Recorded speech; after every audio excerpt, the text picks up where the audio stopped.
सुरगाणा तालुक्यातील अतिदुर्गम भागातील अंबाठा येथे जलपरिषद व नाशिक येथील ऋणमुक्त बहुउद्देशीय सामाजिक सेवाभावी संस्था यांच्या संकल्पनेतून मंदाकिनी विष्णू अंडागडे यांच्या 60 वर्षे जन्मदिनाच्या निमित्ताने अभ्यासिकेचे उद्घाटन रुपल गुजराती, अमित गुजराती यांच्या हस्ते करण्यात आले। यावेळी जलपरिषदेचे मित्र परिवार, राकेश दळवी, नामदेव पाडवी, रतन चौधरी आदी उपस्थित होते। या प्रसंगी सामाजिक कार्यकर्त्या रुपल गुजराती यांनी महिलांना मार्गदर्शन केले। यावेळी त्या म्हणाल्या की मुलांपेक्षा मुली हुशार असतात हे आपल्याला दरवर्षी 10वी-12वीच्या बोर्डाच्या परीक्षेच्या माध्यमातून समजते। ज्ञान हे पुस्तकांतून मिळत असते। वाचनाने माणूस हुशार होतो, प्रगल्भ होत असतो। दिवसेंदिवस महिलांवरील अन्याय अत्याचारामध्ये वाढ होत आहे। याला वाचा फोडण्यासाठी वाचन उपयोगाचे आहे। मुलींना उच्च शिक्षण दिली पाहिजे। एक मुलगी शिकली तर पूर्ण कुटुंब शहाणे होते। त्याकरिता वाचन हे महत्त्वाचे आहे।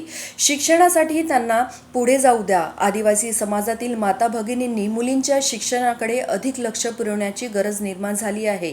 वाचनालय करिता हिरामण गायकवाड यांनी मोफत खोली उपलब्ध करून दिली आहे। यावेळी महिला बचत गटाच्या सुनीता पवार, कुसुम वाघमारे, विद्यार्थी पालक उपस्थित होते। कार्यक्रमाचे आयोजन कुशावर्ता पवार यांनी केले। सुरगाणा तालुक्यातील अंबाठा येथे अभ्यासिकेचे उद्घाटन करताना सामाजिक संस्थेच्या रुपल गुजरातीसह जल परिषदेचे सदस्य, महिला, विद्यार्थी, शिक्षक, पालक आदी उपस्थित होते। लक्ष्मण बागुल, जनमत लाईव्ह न्यूज, बोरगाव।